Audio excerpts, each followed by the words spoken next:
So a sense of optimism over those ongoing talks. Could there be a breakthrough in the days ahead?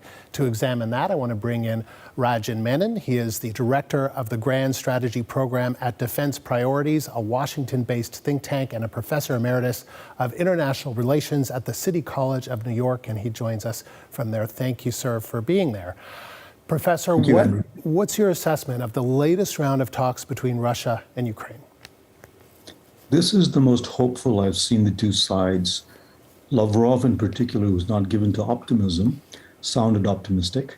And I think one reason for that is that President Putin has finally realized that what he thought would happen, which would be a very quick victory and the taking of Kiev and the overthrow of this government, is not going to happen. The Russians have taken significant losses. The Ukrainians have suffered too, but they've put up a much more valiant and effective resistance than the Russians imagined. And so the Ukrainian president, Volodymyr Zelensky, has implied that he doesn't expect Ukraine to join NATO anytime soon. What does that signal to you? Well, I think Zelensky understands that in order to join NATO, per the NATO founding treaty of 1949, you must have all 30 members vote for the new candidate, and that's unlikely to happen. The war may have signaled to him that Ukraine's military capacity and tenacity could mean that a neutral Ukraine could defend itself against Russia. Now, the question is, what kind of neutrality? Will it be a Ukraine that is neutral, that doesn't allow NATO bases, personnel, and weapons on its soil, but is allowed to get weapons and training from any source it pleases? Because if that is not the case, then it really won't be neutrality. It'll be Ukraine under Russia's shadow. So what's your sense of that? Is that what the future could hold for Ukraine, that it will be Ukraine that isn't really neutral, that it will be under the shadow of Russia? Well, I think the Ukrainians would not want that. I think they would want the flexibility to get their army trained and their weapons procured from whatever source they wanted to. But in addition to the neutrality question, there are other things on the table that need to be negotiated. And what are those? What is Russia willing to agree to in order for both parties to reach a compromise?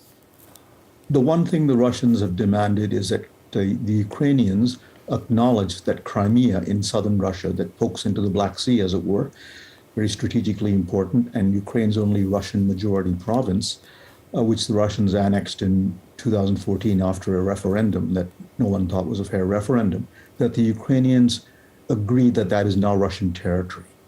And that will be a sticky thing to do, but I can see a way that it could be worked out.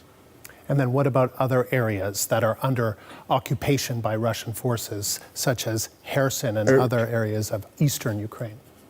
Right. So north of Crimea, there is land that the Russians have taken, and there is land in the north and the northeast and the east.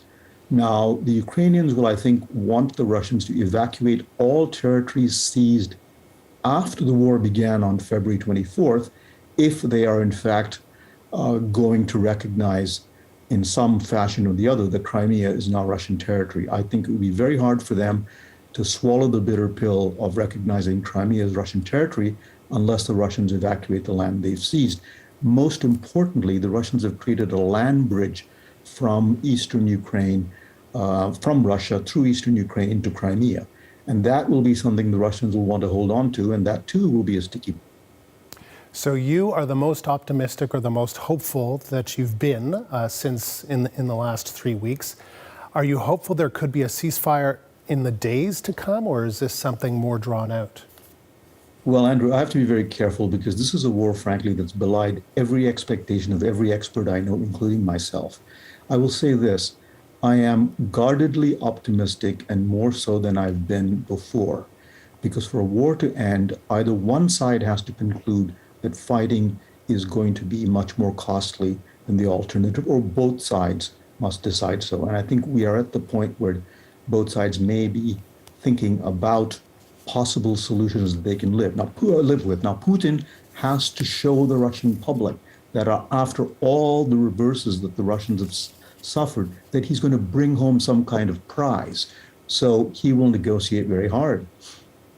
Sir, appreciate you taking the time tonight. Thank you. That is Rajan Menon, the director of the Grand Strategy Program at Defense Priorities, a Washington-based think tank and a professor emeritus of international relations at the City College of New York.